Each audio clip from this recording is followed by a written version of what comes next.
Louvado seja o nome do Senhor. Abramos as nossas Bíblias no segundo livro dos Reis, capítulo 4, e versículo 25 e 26, não será suficiente. Livro dos Reis, segundo livro dos Reis, capítulo de número 4, e versículos 25 e 26, para a glória do que formou os céus e também formou a terra. Aonde diz assim a palavra de Deus: partiu ela, pois, e veio ao homem de Deus ao monte Carmelo. E sucedeu que, vendo-a o homem de Deus de longe, disse a Geazi seu moço: eis a sunamita. Agora, pois, corre-lhe ao encontro e diz-lhe: vai bem contigo, vai bem com teu marido, vai bem com teu filho. E ela disse: vai.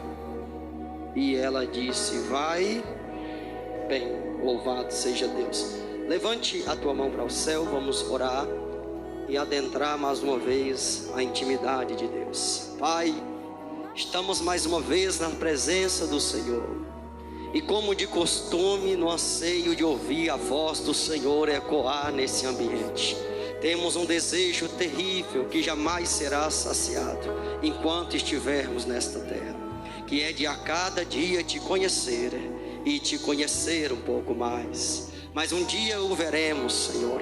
Um dia estaremos diante da sua glória, perante a tua face, e adoraremos ao teu nome, não mais aqui, não mais no entendimento humano, mas numa esfera gloriosa e numa esfera poderosa, aonde habita o Senhor e habita o trono do seu poder e da tua majestade. Mas enquanto estamos ainda presos a esse corpo mortal, a esse corpo terreno, Senhor, visita-nos na sua grandeza, na misericórdia que opera só em ti. Fora de ti não há misericórdia dessa maneira. Descei sobre nós a inspiração da sua grande, da tua majestosa palavra, meu Deus. Que o Senhor possa falar dentro da alma deste crente e desta vida que entrou por esta porta no único anseio e desejo, que é de ouvir a voz do Senhor falando neste lugar. Meu Deus, que o Espírito do Senhor tome a primazia nesse ambiente, que o Senhor seja outra vez enaltecido, engrandecido, glorificado. Importa que o nome do Senhor, meu Deus, seja lembrado.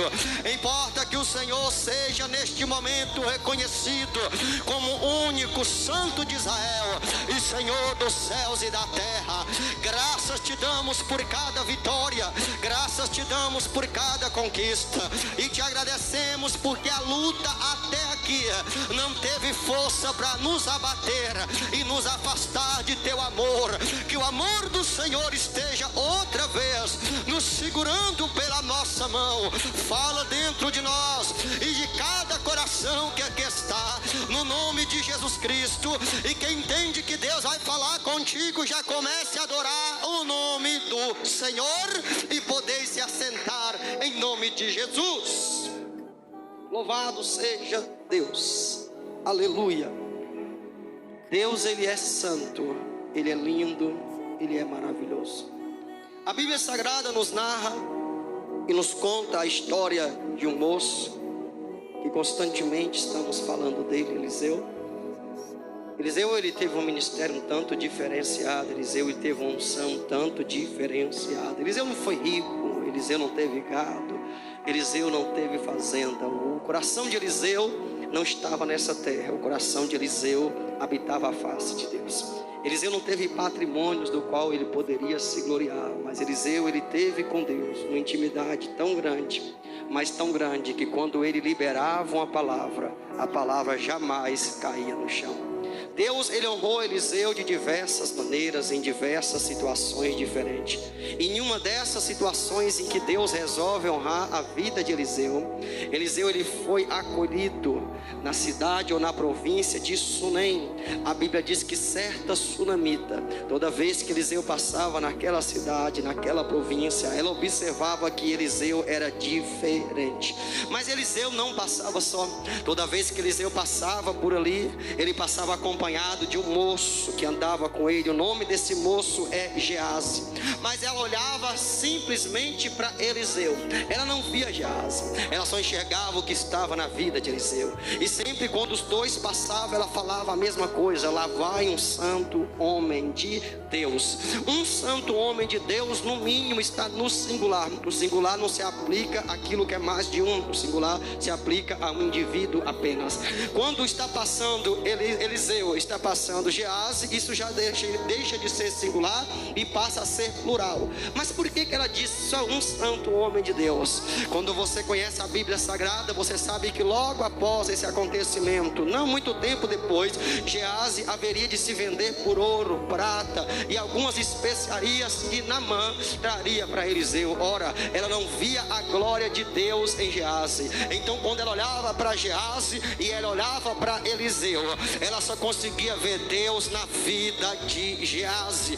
Já no início desta pregação, eu começo a observar o quão diferente é aqueles que pensam que são daqueles que são verdadeiramente homens e mulheres de Deus, aqueles cujo coração não está alienado ao mundo, não está alienado à riqueza, patrimônio, mas está alienado à vontade e ao querer de Deus. Quem está aqui hoje em busca da vontade de Deus, dê glória para o nome de Jesus. Louvado seja Deus, aleluia.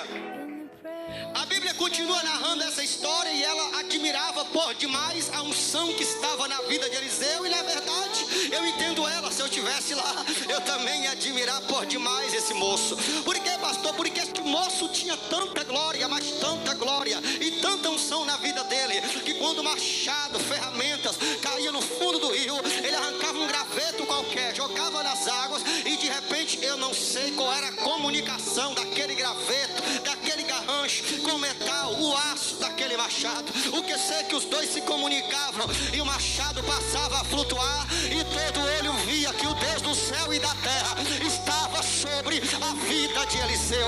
Aleluia.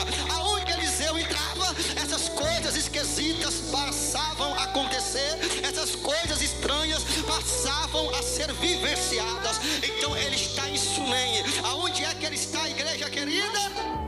Ele está em Sunem e esta sunamita começa agora a se interessar pelo ministério dele, começa a abençoar o ministério dele. Preste atenção, ela não se interessou em Eliseu, a pessoa própria de Eliseu, não, ela se interessou na glória que estava sobre a vida de Eliseu.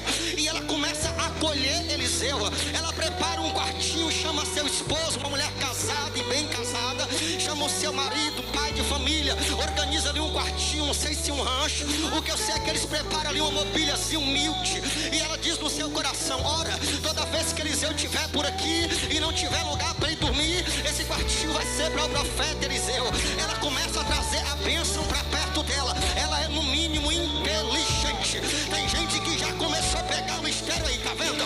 Tem gente que já começou a entender. Deus está dizendo: quer crescer, traz a bênção para perto. Quer crescer, prepara lugar para a vitória. Quer crescer, anda com quem está carregado da glória de Deus.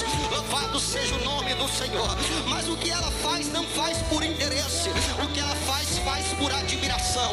Eliseu então agora aceita o convite dela e passa a habitar constantemente, ele e Geazi, naquele ambiente, aquele quartinho no fundo, que ela havia preparado uma cama, uma mesa, uma cadeira, um candeeiro e tudo que fosse debaixo de humildade necessário para que o profeta estivesse ali repousando e adorando o Deus do céu e da terra. Então ele estava um dia naquele quarto, o coração dele se incomodou e ele disse: poxa, mas ela já fez tanto por nós e nós não fizemos nada por ela. Chama essa mulher para mim. Então Geazi vai lá chamar e ela vem, encosta a porta. O profeta diz: você é uma mulher boa, de bom coração, você tem olhado para nós, você tem nos acolhido, muita senhora tem feito, deixa nós fazer algo por ti. Ela disse: eu habito no meio do povo que eu amo, Deus me deu de tudo. Se você for ler a tua Bíblia, a Bíblia vai dizer que essa mulher era rica. Você sabe o que é ser rico nesse período?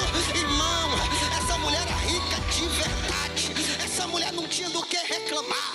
Então ela não traz a glória, ela não traz o profeta, cortador da glória de Deus, porque ela tinha interesse de crescer, de prosperar. Não, ela faz de coração limpo. Sabe por que tem crente que não vence? Porque entra na presença de Deus Deus para ter isso, para ter aquilo, para Deus tocar, para Deus fazer. O verdadeiro adorador, eu vou liberar aqui a letra de uma canção. Ele já amanhece adorando. O verdadeiro adorador adora de graça. O verdadeiro, não mandou canto, ramanto, que terá, ramanto, quereremene, limanto, reabassuri, me canta. Preste atenção, o verdadeiro adorador não vai adorar por interesse, não vai adorar pelo ouro nem pela prata. O verdadeiro adorador vai adorar porque conhece. O que é pastor agir de Deus? Não, conhece a existência do Senhor. Eu vou dizer como disse Jesus: ah, mulher, se tu conheceras o dom de Deus e soubesse quem está pedindo água para você, era você que ia pedir água para mim. É descerimento, é no camanto, rabaxanda, cantarabala. Ei, Deus já está falando com alguém. Você vai adorar de graça. Ele quer ver você adorar de graça. Pastor, mas se Deus me der vitória eu canto. Não, isso aí é raça de Miriam. Miriam, quando está com o mar fechado na frente dela, ela está junto com Israel. Arão está junto com Israel, dizendo: Deus trouxe a gente aqui para nós morrer. E Moisés, pastor, Moisés está adorando a Deus de pé. Moisés está dizendo: ele vai fazer porque ele é fiel. Moisés está dizendo: ele vai trabalhar nessa terra. Ele não vai largar a gente confundido. Miriam estava junto com Moisés orando? Não. Miriam estava junto com Israel murmurando contra Deus. Mas quando ela atravessou o mar, ela cantou um cântico de vitória. Essa noite Deus me manda te dizer: Miriam, canta antes do mar abrir, que é mais bonita. Canta agora, canta antes de ver a mão de Deus operar. Olha, tem gente que já começou a pegar. Tu vai cantar é agora nessa crise. Tu vai cantar é agora nesta luta. Tu vai cantar é agora nesta batalha. Quem está preparado para adorar de verdade, diga glória para Deus. Ela não tinha interesse pessoal, ela tinha um sentimento. Ela olhava para ele e via Deus sobre a vida dele. E tudo que ela queria era usar o patrimônio, a riqueza dela, os bens que Deus colocou nas mãos dela e do esposo, para abençoar a vida de alguém. Quanto mais a obra que você fizer for pura, quanto mais aquilo que você fizer for desprovido de interesses próprios, de interesses egoístas, maior será o poder dessa obra diante de Deus. Existem pessoas que vão morrer de pregar a palavra de Deus e nunca vão transformar a vida de ninguém, inclusive a dele mesmo. Mas existem pessoas que não abrir da boca, a palavra vai vir com peso de transformação, porque a palavra tem que ser pura, a palavra tem que ser sem interesse, igreja. Você tem que fazer para Deus com o coração limpo. Tudo que você for fazer para Deus, faça para que o nome dele seja glorificado nesta terra. Aleluia. Ela não queria fama e nem glória. Quando o profeta perguntou: me fala o que tu precisa, ela disse: eu não preciso de nada, Senhor. E ela meramente se esqueceu que não tinha um filho. E ela simplesmente se esqueceu que precisava de abraçar uma criança. Ela não tinha nenhum filho. Então o moço Geazi, que andava com Eliseu, disse: meu senhor, observei que ela não tem criança, ela não tem filho ainda. Ele manda chamar ela mais uma vez, e ela vem, e ele libera uma palavra sobre a vida dela. O que eu vou dizer é muito sério e muito importante. Por que, pastor? Porque tem coisas na vida que não é necessário Deus falar para acontecer. A Bíblia diz que as palavras de um homem bom, elas são confirmadas por Deus. Deus não mandou o profeta dizer nada, mas o profeta abriu a boca e diz: Deus te dará um filho. A Bíblia não diz que Deus mandou, mas a Bíblia diz: ele profetizou e Deus ouviu a voz das palavras daquele profeta. Aqui existem dois sentimentos, ou melhor, dois corações com o mesmo sentimento: gratidão. Ela era grata a Deus pela vida que tem, queria abençoar alguém que servia a Deus. Eliseu está sendo grato por tudo que ela fez e quer abençoar a vida dela. Nenhum dos dois quer fama, nenhum dos dois quer elogio, nenhum dos dois quer glória. Quer crescer, faz na pureza. Quer brilhar, faz de coração. Quer orar e ver poder, ora de coração inteiro e de coração perfeito na presença do Senhor. Passado o tempo determinado da sua gestação, ela tem esse filho, e a Bíblia diz que a vida segue. A criança nasceu com saúde, para a glória de Deus. A criança cresce, a criança já é um rapazinho, e ele está indo agora para a seara, a trabalhar com seu pai. Um belo dia, trabalhando com seu pai, os seus criados, a Bíblia Sagrada diz que simplesmente, do nada, sem uma carta, sem um bilhete, sem uma mensagem, sem ninguém avisar, a criança sente uma dor na cabeça. Até então quem está perto, o pai, os criados, olhou, é só o sol quente, é coisa natural. Daqui a pouco passa, o menino senta em algum lugar, tenta buscar fôlego e não tem. A dor de cabeça está só aumentando. Deus está no trono onde Ele sempre esteve, e Deus não faz nada.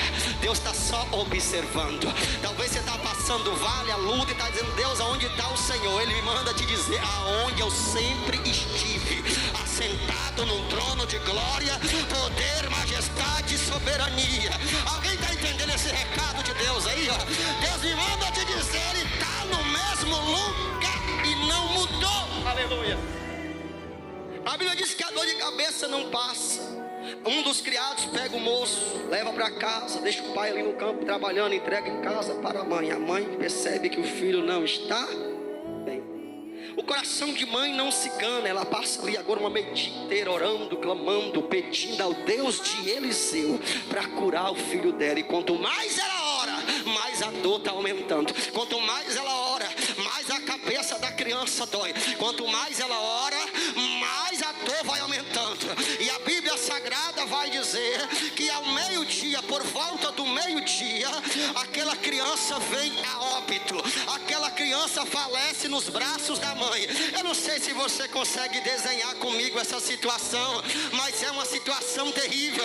Imagina que Deus olha para você, do nada te oferece uma bênção, que é um filho, é uma criança. Tu não pediu para Deus, foi Deus que te deu. Aí de repente a criança que o próprio Deus te deu, Ele levou. Aí a gente fica querendo entender, se é eu ou você, vai logo questionar, murmurar: mas Deus, eu não pedi. Ela se cala, ela pega a criança, aprenda isso, leva a criança para o segundo andar da casa, coloca a criança deitadinha no quarto, como se nada tivesse acontecendo. Eu queria saber o que estava naquele coração.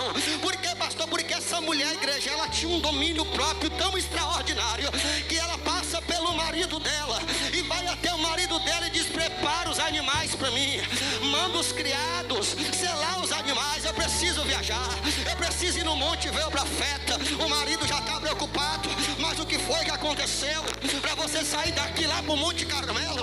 Não é época de estar indo visitar o profeta, o que está acontecendo? E ela disse: nada, está tudo bem. Talvez você nunca viu isso na Bíblia Sagrada, mas o filho morreu e o pai não ficou nem sabendo. Por quê, pastor? Porque o coração dessa mulher estava no trono de Deus, igreja querida.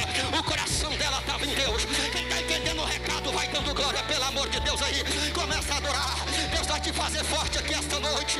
Ei, o filho dela está morto. O marido está perguntando: o que aconteceu? Ela disse: nada não, pode trabalhar, pode ficar em paz, está tudo bem, está tudo na paz de Deus. Prepara só os animais para mim. Igreja, a gente tem que aprender com essa sunamita. Tem crente, irmã, que ele começa a entrar, nem entrou, ele começa a entrar na oração, ele começa a entrar na luta, Deus começa a testar a vida dele, ele já sai murmurando para todo mundo, já sai reclamando para todo mundo: ora por mim, faz campanha pela minha vida. Deus está falando para alguém aqui: larga de ser frouxo, rapaz, esse problema você é maior do que ele. Levanta essa cabeça, mulher, porque Deus te fez poderosa.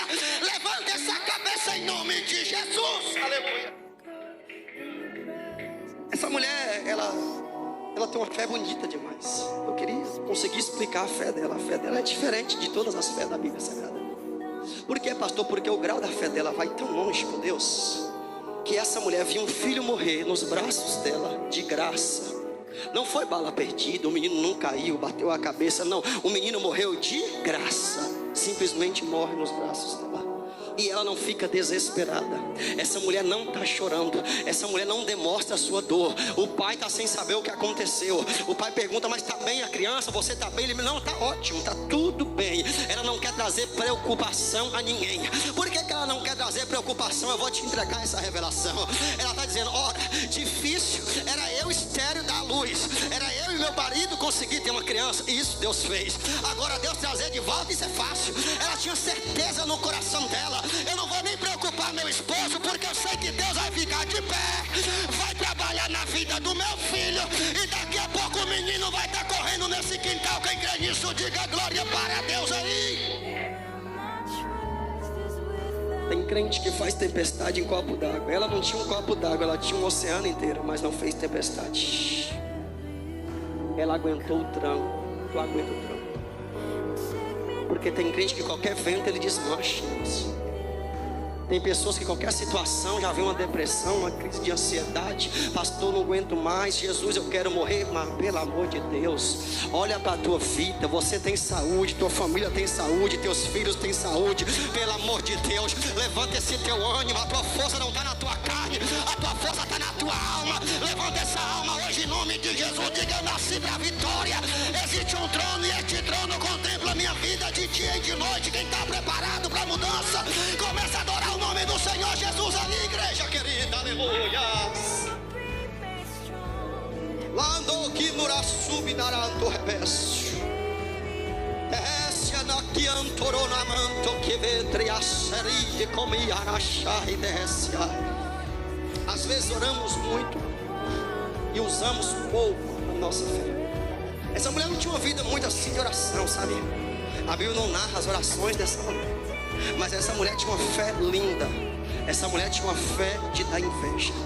Então ela prepara, ou melhor, os criados dela preparam os animais e ela vai ao monte em busca do profeta, o homem de Deus. Se aproximando da casa do profeta, ao longe, o profeta já percebeu que ela conheceu os animais, conheceu ela e disse: Geazi, é a sua filha. O que será que está acontecendo para ela subir aqui no tempo desse? Vai lá e pergunta se está tudo bem com ela. Pergunta se está tudo bem com o marido dela. Pergunta se está tudo bem com o filho dela. E Geazi, obediente, desce. E no caminho ele pergunta: está bem a senhora? Estou. E o seu marido bem? E teu filho vai bem? Com meu filho? Tudo bem. Quando eu olho ela respondendo isso aqui na Bíblia Sagrada, ela me ensina muita coisa. Eu acredito que você também vai aprender. Sabe por que ela não disse para Geazi que o filho tinha morrido? Por que, pastor? Porque Geazi não carregava a glória de Deus sobre a vida dela, sobre a vida dele. Geazi não estava cheio da glória de Deus e nada poderia fazer pela vida dela. Ela foi até o profeta: pastor, não entendi. Você tem compartilhado seus momentos, suas lutas com pessoas erradas. Você vai compartilhar tua dor com quem não pode fazer nada para você, não pode te ajudar. De hoje em diante você vai compartilhar. Quando você vê a glória na vida de alguém, quando você olhar para alguém e falar: Deus está ali, Deus usa ele, Deus usa ela, vai falar para a pessoa certa, porque teu nome depois não vai estar em cada esquina desse bairro e dessa cidade, não. O teu monte vai parar no monte, o teu nome vai parar no monte, o teu nome vai parar debaixo do joelho da madrugada. Coloca teu problema na mão de pessoas que têm a glória de Deus sobre eles, igreja. Aí a gente passa pela luta, sai contando para todo mundo. É uma espécie de desabafo. O desabafo nos deixa mais leve, mas não coloca a gente perto de Deus. Ela não desabafa para o esposo. Isso aqui é muito lindo. Ela não desabafa para Geazi. Ela só desabafa para Eliseu. Sabe o que ela está fazendo? O que, pastor? Indo direto ao ponto. O marido poderia fazer alguma coisa pela criança que morreu? Geazi conseguiu fazer alguma coisa pela criança que morreu? Mas Eliseu poderia fazer. Ela falou: eu vou procurar quem tem um milagre para me entregar. Eu vou em busca do milagre. Eu quero um milagre, eu quero um milagre, eu quero um milagre, eu quero um milagre. Vai para o lugar certo, igreja. Até a igreja para você congregar tem que ter Deus. Se não tiver, sai fora dela. Aleluia. Tem que ter Deus. Não adianta. Ah, pastor, eu vou na igreja, é uma bênção, mas Deus está lá? Não, saia. Porque é um ambiente onde nem Deus quer estar. Não é um ambiente para você. A Bíblia diz que ela não desabafa nem para o esposo e nem para Geazi. Os dois tentaram arrancar alguma coisa dela, mas não conseguiram. Essa mulher tem foco. Essa mulher tem o quê? Será que você tem foco? Será que você está trilhando o caminho dos seus objetivos? Tem pessoas que é muito desorganizada, e a pessoa que é desorganizada na casa, é desorganizada em casa, no trabalho, na vida social, na vida espiritual. A desorganização é um estado de espírito. Quem é organizado em qualquer lugar, em qualquer situação. É assim, não é? É. Por quê, pastor? Porque é desorganizado. Tu acha que uma pessoa que está com a vida toda desorganizada, a vida espiritual dela estará organizada? Não, não estará não. Eita, pastor, peraí que agora eu estou mexendo na ferida, não é? Então, você não quer mudar de vida? Eu acredito que você entra naquela porta não é para ver a minha pessoa, que se for manda uma foto para você, tu vai ficar olhando. Tu não quer me ver, tu quer ver Deus, tu quer ouvir palavra, você quer mudança, você tem sede de Deus. Quem tem sede de Deus aí vai adorando a Ele, adore a Ele, adore a Ele, adore a Ele aí. A mulher é organizada demais. E como eu disse, a desorganização é um estado de espírito, tá? A pessoa que é desorganizada em todas as áreas da vida. Não sabe cuidar bem do esposo, não sabe cuidar bem da esposa, não sabe cuidar da casa, do carro que Deus deu, do patrimônio que Deus deu. Até o dom que Deus deu é bagunçado. É de todo jeito. Usa de qualquer maneira. Agora a pessoa organizada, feita a sunamita, vou preparar para ele um quartinho. Como é que você quer o quartinho? Quem faz o projeto é ela. Está na tua Bíblia, lê isso em casa. Aí eu vou querer acompanhar o muro do nosso terreno. Está na tua Bíblia. E esse quartinho vai ser colado lá no nosso muro. E dentro desse quartinho eu vou querer que você coloque, meu esposo, uma cama, uma mesa, uma cadeirazinha para o profeta. Isso é lindo, porque ela só está preocupada com o profeta. Não são duas cadeiras, são uma cadeira apenas. Ou melhor, é uma cadeira apenas. E o que mais? Coloque também um candeeiro. Coloque luz no lugar aonde ele vai estar. Ela organiza tudo dela é organizada. A mulher tão organizada, preste atenção, porque eu vou te colocar num patamar com Deus aqui hoje, com a ajuda de Cristo Jesus, que a tua vida não vai mais ser a mesma não, preste atenção. Aí ela pega o menino que morre no colo dela, ao invés de sair feita as pessoas desorganizadas mentalmente, sai já gritando os vizinhos, me acode, morreu, me acode. Não, ela não tem desespero nela. Por quê, pastor? Porque ela tem uma vida organizada. E quando eu falo de organizar, não é de ser rico, é estado de espírito. Ela tinha controle emocional e psicológico para atravessar qualquer situação. Aqui eu tenho mães dentro dessa igreja. Imagina um filho morrendo no teu colo, irmão. Tem mãe que se o filho morrer no colo dela, ela já morre em cima do filho. Mas essa mulher é especial. O controle emocional, psicológico dessa mulher é de dar água na boca, é de dar inveja. A criança morre no colo dela.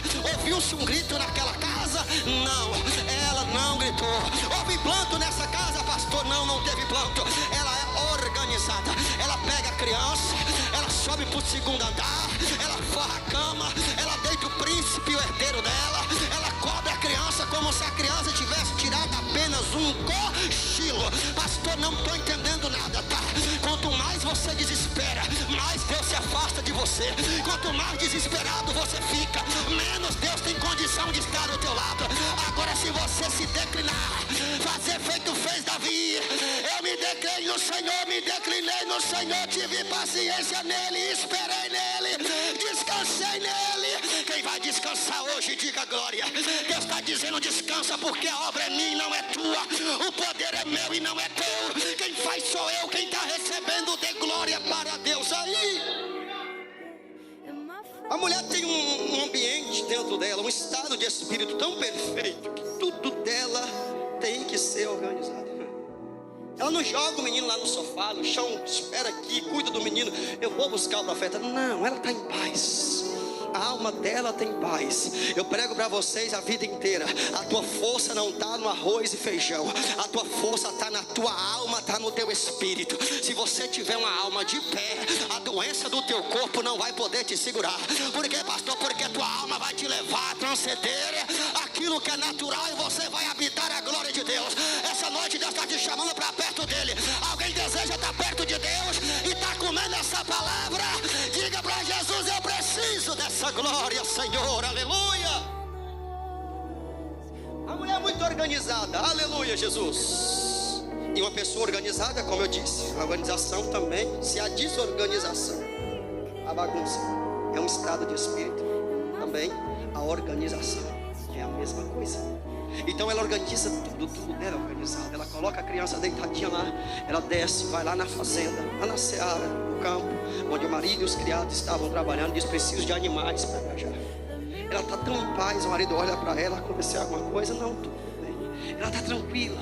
Por quê, pastor? Porque ela sabe o caminho que ela está andando e sabe a quem é que ela está indo buscar. Ela está indo buscar a presença de Deus. Os animais estão ali preparados e ela vai, mas ela vai em paz. Ela não vai gritando, berrando, não, coisa nenhuma. Ela está indo em paz. Não tenha desespero. Você sabe qual é o maior problema do crente? O que, pastor? A luta bate na porta dele, ele fica desesperado. Deus está falando para alguém essa noite: não se desespere por nada desta vida. Tenha coragem. Pastor, eu estou passando um grande problema. Então segura o que te entrego. É porque Deus teve grande confiança em você e na tua capacidade. É por isso que você está passando uma grande luta. Isso não é motivo de ficar desesperado, não. É motivo de agradecer a Deus pela confiança. Quem está preparado para agradecer a Deus pela confiança depositada na tua vida, diga graças para Deus em nome de Jesus aí. Aleluia. Pastor, isso aí não é da Bíblia não. Ah, é, pior é que é.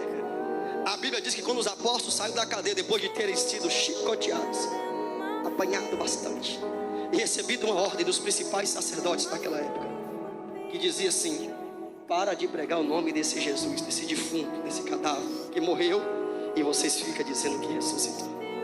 Colocaram eles para fora da cadeia e disseram: a gente deixa vocês ir com uma condição: nunca mais prega o nome dele.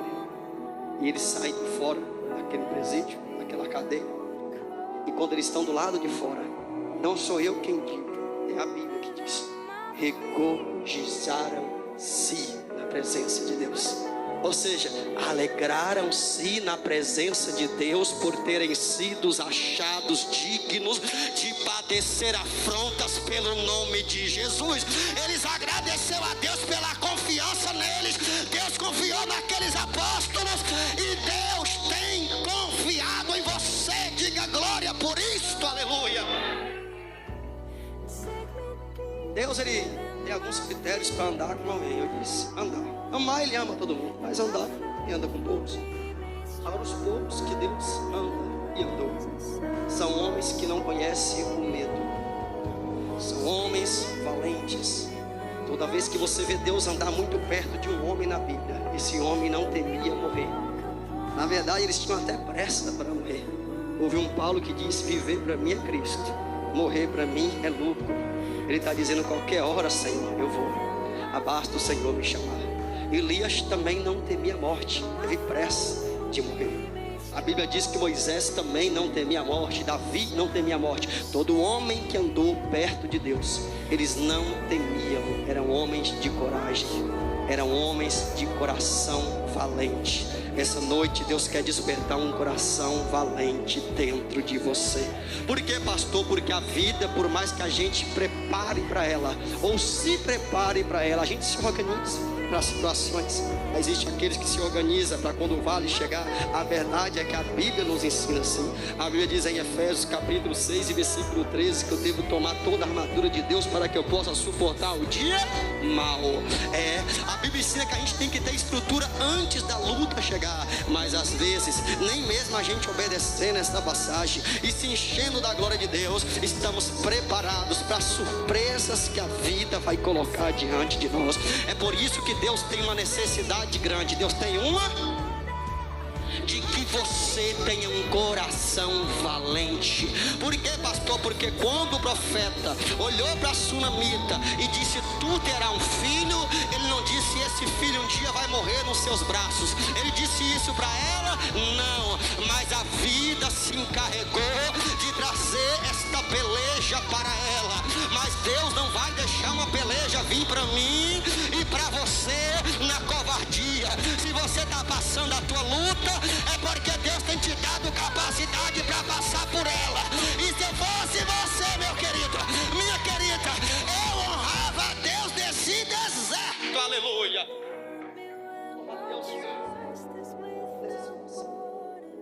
Tem pessoas que deixam para honrar a Deus quando tudo vai bem.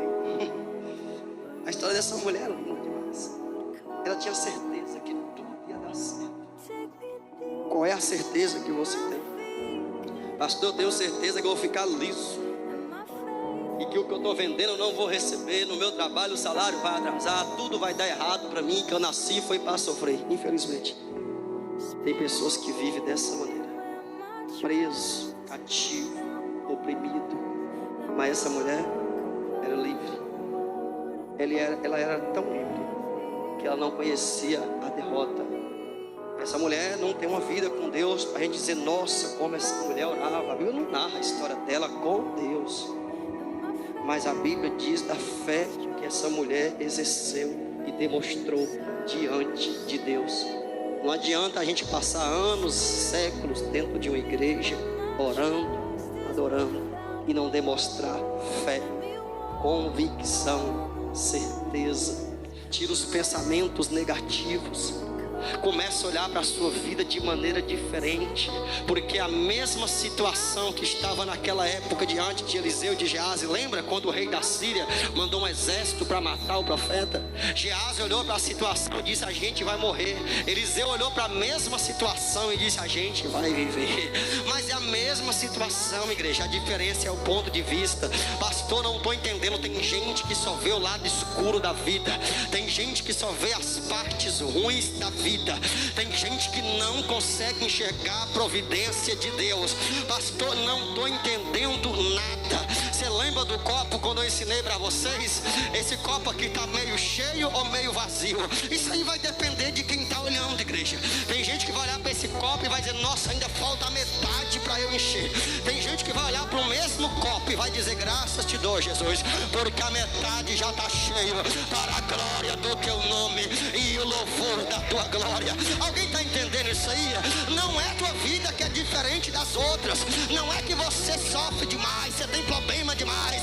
A diferença, sunamita, é que você está olhando errado. Essa sunamita aqui da Bíblia não olhou para o cadáver, não olhou para o defunto, não olhou para o problema, ela olhou para Deus. Essa noite você vai parar de olhar para o defunto e vai olhar para Deus.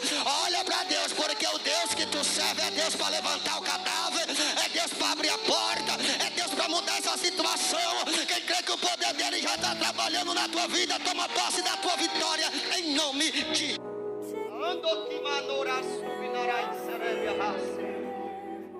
Só que o poder é necessário que ele seja usado. Não adianta Deus dar poder para um povo que não quer usar o poder concedido por ele. De hoje em diante você vai passar a olhar para as coisas boas que estão acontecendo. Pastor, mas eu entrei numa situação ali, tomei uns prejuízos, mas na mesma situação eu acredito que teve lucros também. Mas a gente quer olhar só para os prejuízos. Você sabe qual é o maior problema do ser humano? É buscar a perfeição aqui na terra. Aqui na terra não tem perfeição. Cada dia que passa vai evoluindo a tecnologia, os aviões, aeronaves mais sofisticadas, e continua acontecendo a mesma coisa, caindo lá de cima e matando muita gente. É assim que é. Não tem nada perfeito. Nada é perfeito. Aí os carros vêm com tanta tecnologia, meios de segurança, de repente acontece a mesma coisa que sempre. Os carros capotam, pessoas morrem, porque nada é perfeito. Você não vai ter uma vida perfeita, nem um casamento perfeito. Você pode ter uma fé perfeita. Quando o casamento estiver bem, glória para Deus. Se o casamento não estiver bem, glória para Deus do mesmo jeito, porque logo estará bem, porque o Senhor vai se levantar a teu favor, vai entrar na tua luta, na tua situação e vai conceder vitória. O que Deus se apaixona num ser humano, pastor? A convicção. Quer trazer Deus perto? Tenha convicção. Tenha certeza. Isso é convicção. A fé é uma convicção. A fé é uma certeza. Quando uma pessoa na terra demonstra convicção, seja no que for, consegue agradar a Deus. A Bíblia diz que um oficial romano, carregado de uma convicção, foi procurar Jesus.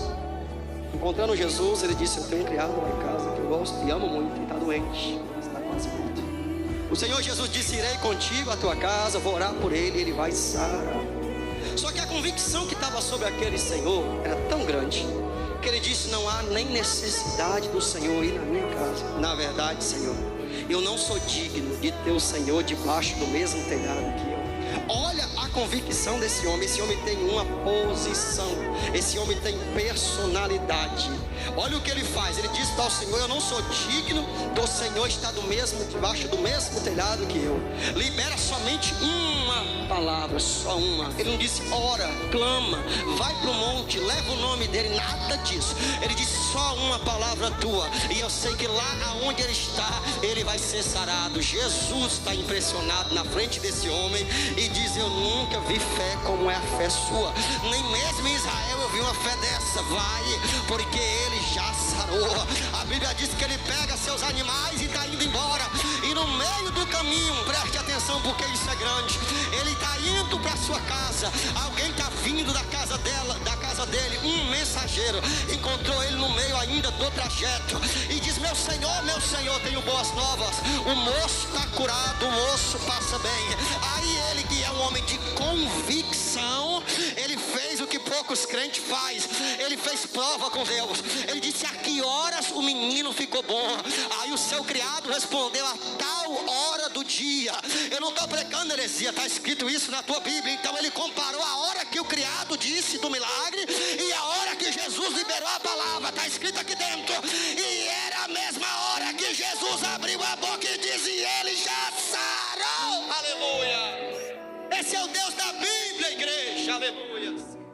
É a convicção que faz a diferença. Tem pessoas que eles têm um brilho, eles encaram tudo de frente, na marra. Não tem força, mas tem coragem. Não tem estrutura, mas é valente. Igual Davi. Davi não tinha força, não tinha estrutura, mas tinha coragem. Esse povo que tem convicção do que quer, sempre vai sair com milagre nas mãos. A mesma Bíblia narra a história de uma mulher que foi até o Senhor Jesus e os seus discípulos. E o Senhor Jesus, ali no momento, com os seus discípulos, ela encosta e diz: mestre, a minha filha está atormentada de demônios.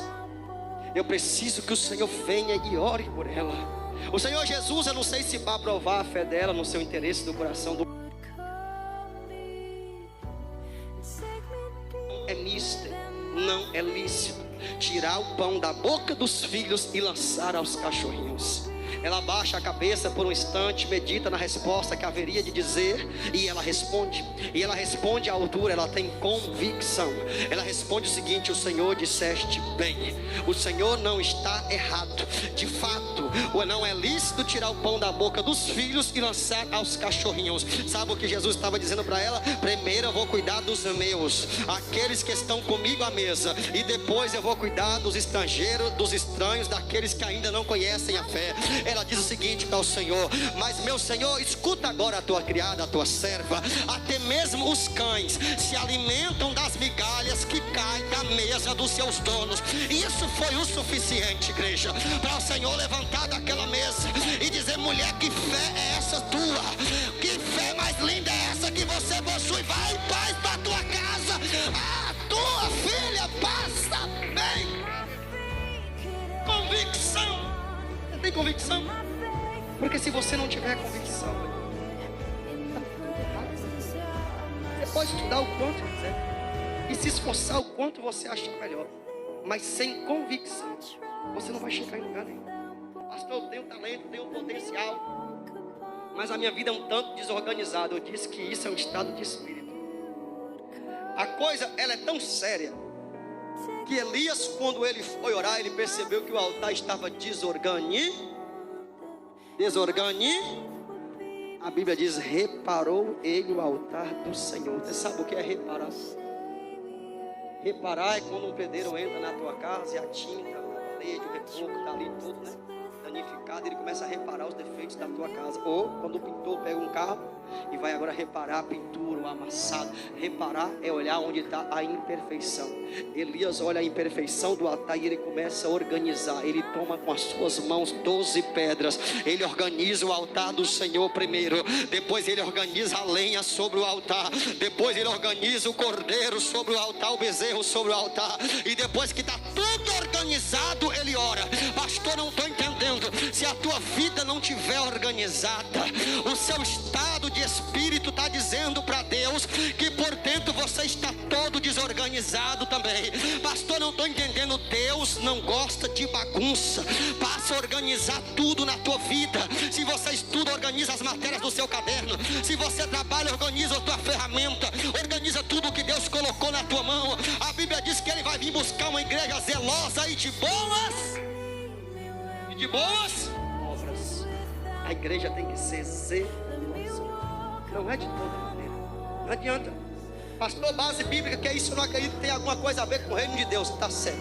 A Bíblia diz claramente, no livro de Tito, ou na carta que Paulo mandou a Tito, que o homem de Deus, que não dá conta de cuidar, administrar a casa dele, também não serve para administrar as coisas de Deus. A gente tem que ter uma vida organizada. Eu não estou pregando riqueza, patrimônio. Eu estou pregando você cuidar, organizar daquilo que Deus colocou em teu caminho, em tuas mãos. Pastor, eu quero crescer. Começa organizando pouco. Quando você organizar o pouco que Deus te deu, esse pouco vai crescer na palma da tua mão. Quem crê nisso, diga glória para Jesus.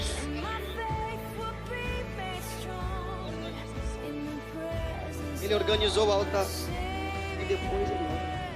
E quando ele ora agora, você precisa ter uma vida organizada em todos os sentidos. Sua vida material tem que ser organizada. Vixe, pastor, sai comprando assim. Eu conheço várias pessoas que falam isso para mim. Eu não faço nem conta, eu boto na mão de Deus. Irmão, você está botando na mão errada, porque responsabilidade Deus não responde por elas.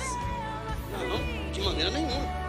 Se eu sou irresponsável e compra aquilo que eu nem parei para calcular se eu tenho condição de pagar, tu acha que Deus vai ser responsável por isso? Não, não vai não.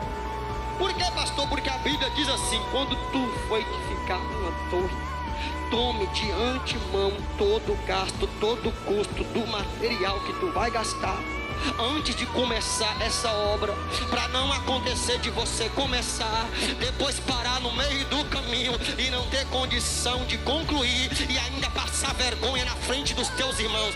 Administração financeira. É por isso que eu amo a Bíblia Sagrada. Por quê, pastor? Porque aqui tem tudo, irmão. Quem conhece a Bíblia é impossível não crescer. Talvez é por isso que a Bíblia diz que quem é conhecedor da palavra, rico e próspero será. Salmo 1, a Bíblia diz: bem-aventurado é o varão que não anda segundo o conselho do ímpio, não se detém no caminho dos pecadores, não se assenta na roda dos escarnecedores, mas tem o seu prazer na lei do Senhor, e na sua lei ele medita de dia e de noite. Pois será como a árvore plantada à beira de ribeiros d'água, que suas folhas não caem, e dá seu fruto na tua própria estação, e tudo que ele fizer prosperará. Tudo. É impossível você dominar o conhecimento sagrado e não crescer. É impossível. Pastor, mas será possível? Josué está na tua Bíblia, capítulo 1, versículo 8. Josué 1, verso 8 em diante. Não aparta da tua boca o livro desta lei, mas medita dele de dia e de noite, para ter cuidado de fazer tudo quanto nele está escrito, porque tão prudentemente ele te conduzirá e te fará prosperar em todos os teus caminhos. É impossível. Não dá. Para que, pastor? Para eu conhecer a palavra de Deus e viver na miséria, e ter uma vida desorganizada, e viver passando vergonha, o cobrador batendo na minha porta? Impossível.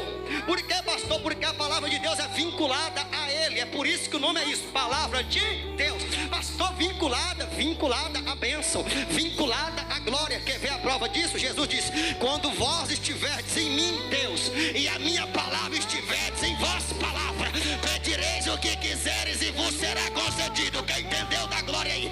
Quem entendeu, recebe aí. A palavra está vinculada ao Criador. Igreja querida, é difícil, é quase impossível. Pastor, mas e o povo do mundo desses aí? Deus tem aliança com bendito, fazendo a vontade das trevas. Deus tem aliança com você que está aqui essa noite querendo ouvir, aprender da voz dele. Deus está falando, é para você: busca mais, se organiza mais, tenha uma vida organizada, não se desespera, tenha convicções. Pastor, estou querendo entrar num curso, até o nome é feio, querendo entrar num curso. Isso não existe, meu irmão. Pastor, eu tenho um projeto. Qual é o projeto, minha irmã? O meu projeto é cursar, concluir, me formar, exercer, prosperar e crescer para a glória daquele que formou todas as coisas. Você precisa de convicção.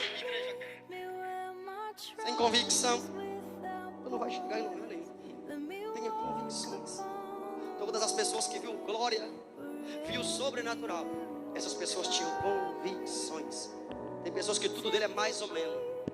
Como é que você está, minha irmã? Estou vivendo, estou mais ou menos.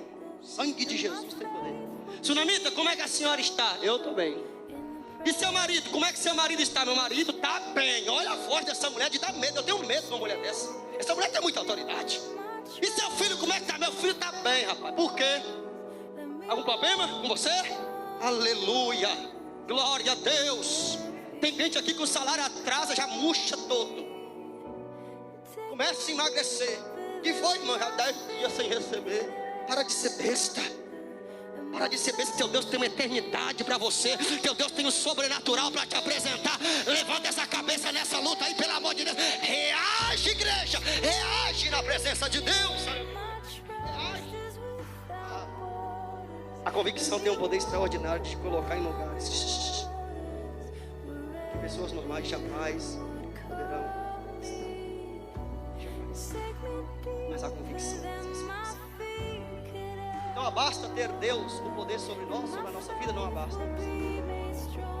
Não basta, eu já preguei isso para vocês, que Jesus disse assim, anda sobre o mar, Pedro até andou, enquanto ele teve convicção. Quando a convicção dele se abalou, a certeza se foi e o medo entrou. O que é medo? A ausência de convicção, a ausência de fé, a ausência de confiança. Em algum momento, essa mulher demonstrou a ausência de confiança, por isso ela não. Quando Pedro teve medo, essa mulher em momento nenhum entendeu. Quando Jesus olhou para o mar e disse, mar, aquieta-te, e vento, cala-te, repreendeu ele, e o vento seguiu-se, seguiu-se, uma grande bonança.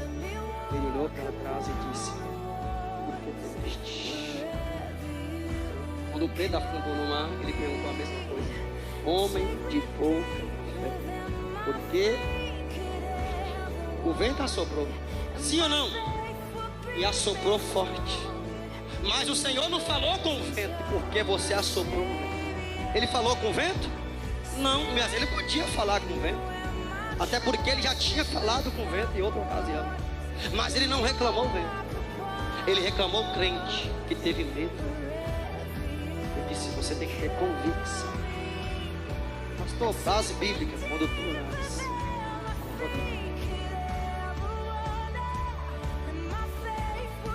e no teu coração não duvides, certamente o que você está pedindo, Deus vai te conceder, disse Jesus. Você sabe o que Jesus está dizendo? Porque, pastor, quando você estiver orando e você tiver convicção do que está pedindo, tenha certeza que virá para a palma da tua mão o que você está pedindo a Deus, porque você tem convicção. Vou te falar de outro moço de convicções para mim poder encerrar aqui o programa. A mulher das convicções cai aos pés de Eliseu. Quando chega até ele, disse, meu filho morreu, e eu não pedi ao Senhor para profetizar filho.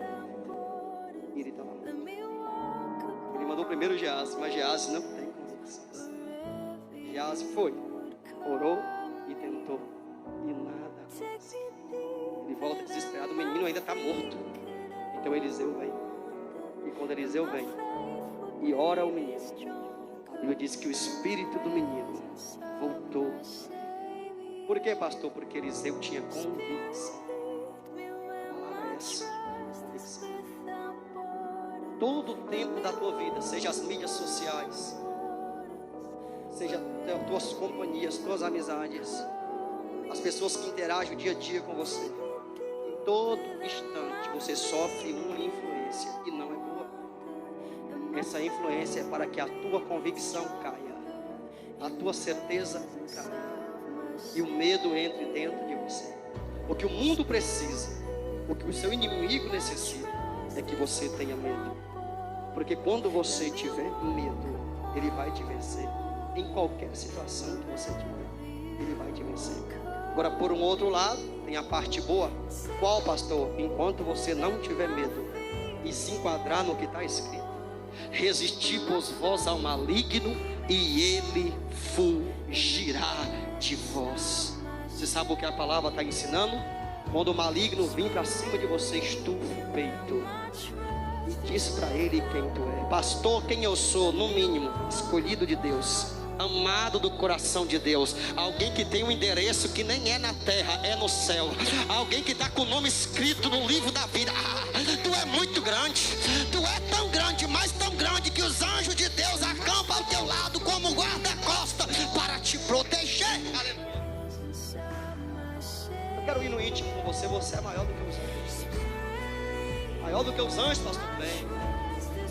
Por quê, pastor? Por quê?